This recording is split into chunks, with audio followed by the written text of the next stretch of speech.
Deepak Ranjan Samajwadi party के प्रवक्ता हमारे साथ जुड़ गए हैं। दीपक रंजन जी, खबर जो सामने आ रही है, फूलपुर जो सीट है वो ये कहा जा रहा है कि गठबंधन, इस तरह की खबरें चल रही हैं, नीतीश कुमार को फूलपुर से मैदान में उतारा जा सकता है और उसके जरिए ओबीसी वोट बैंक साधने की कोशिश हो रही है। समाजवादी पार्टी की तरफ से ये ऑफर जो है वो जा रहा है, क्या ये सच है? देखिए अनन्या जी, अब किसको कहां से लड़ाना है, किसको कहां से लड़ाना है, ये तो इंडिया अलायंस जो इंडिया परिवार का घटक दल बना है वो तय करेगा।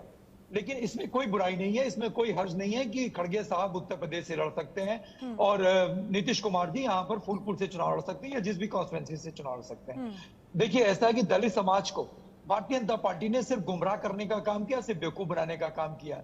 ये सही है अनन्या जी कि दलित समाज ने भारतीय जनता पार्टी को 2014 से लेकर के अब तक वोट देती चली है, लेकिन घोसी उपचुनाव का जीता जागता उदाहरण है, क्योंकि दलित जो समाज है वो पूरी तरीके से समझ चुका है कि भारतीय जनता पार्टी ने जो इनके लिए बाबा साहब भीमराव अंबेडकर साहब जिसकी हर आदमी वो पूजा करता है, हर आदमी उनको मानता है, हर आदमी, हर समाज के आदर्श हैं, आज उनके लिखे हुए संविधान में भी ये लोग जो है संशोधन करने की तैयारी कर रहे हैं। तो दलित समाज इनको पूरी तरीके से समझ चुका है। दलित समाज और ओबीसी समाज ये यहाँ पर इनकी पार्टी के जनता दल यूनाइटेड के और कांग्रेस पार्टी के लोग यहाँ से निश्चित रूप से मांग कर रहे हैं और इस पर जो कॉमन मिनिमम प्रोग्राम बनेगा, ये जो भी इंडिया अलायंस की जो भी घटक दल की जो आपस में मिल बैठ करके बातचीत होगी उस पर तय होगा कि कौन कहां से लड़ेगा, कौन कहां से लड़ेगा। जैसे समाजवादी पार्टी, अच्छा, खबरें तो चल रही होंगी ना समाजवादी पार्टी के अंदर, क्या, क्योंकि देखिए अब सीट शेयरिंग जो है वो अब जाहिर सी बात है सीट शेयरिंग को लेकर ही चर्चा होगी और ऐसे में समाजवादी पार्टी है उत्तर प्रदेश, क्योंकि 80 लोकसभा सीटें यहां से आती हैं, क्या कुछ ऐसी सीटें होंगी जहां पर समाजवादी पार्टी जो है उसे हो सकता है कि कॉम्प्रोमाइज करना पड़े अपनी सीटों को लेकर?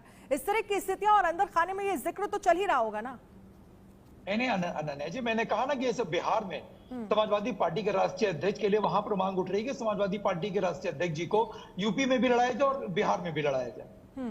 तो इस तरह की मांगे तो उठती रहेंगी और बिल्कुल इस पर जो है फैसला, अंतिम फैसला होना है वो इंडिया अलायंस परिवार के जितने भी घटक दल हैं, जितने भी शीर्ष नेतृत्व हैं, वो लोग मिल बैठ करके तय कर लेंगे। और जो देखिए जो भी यहाँ पर लड़ेगा, चाहे खड़गे साहब लड़े और चाहे आपके नीतीश कुमार जी लड़े, इंडिया परिवार पूरा एकजुट होकर के, एकजुट होकर के पूरी मजबूती के साथ उनको लड़ाएगा। देखिए, आज अभी हमारे बड़े भाई कौशल मिश्रा जी सारी बातें इन्होंने बता दी, जाति धर्म सनातन सारी चीजें, लेकिन स्वास्थ्य, शिक्षा, रोजगार, महंगाई और बेरोजगारी के बारे में कुछ नहीं बोलना पसंद करते लोग। देखिए, 9.5 साल से अनन्या जी इनकी सरकार केंद्र में और पिछले 6 साल से इनकी सरकार उत्तर प्रदेश में, लेकिन स्वास्थ्य, शिक्षा, रोजगार और महंगाई की दिशा में इन्होंने क्या काम किया?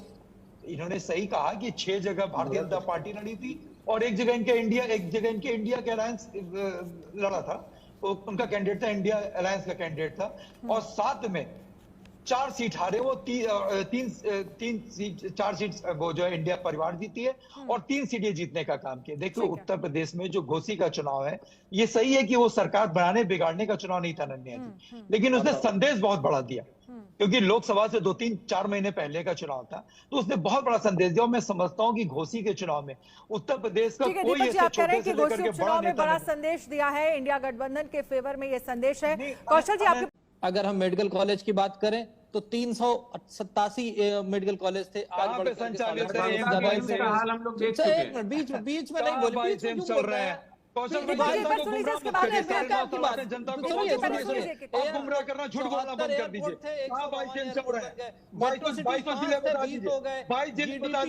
आपके प्रधानमंत्री जी झूठ बोलते हैं। बीबीसी न्यूज ने खंडन किया था,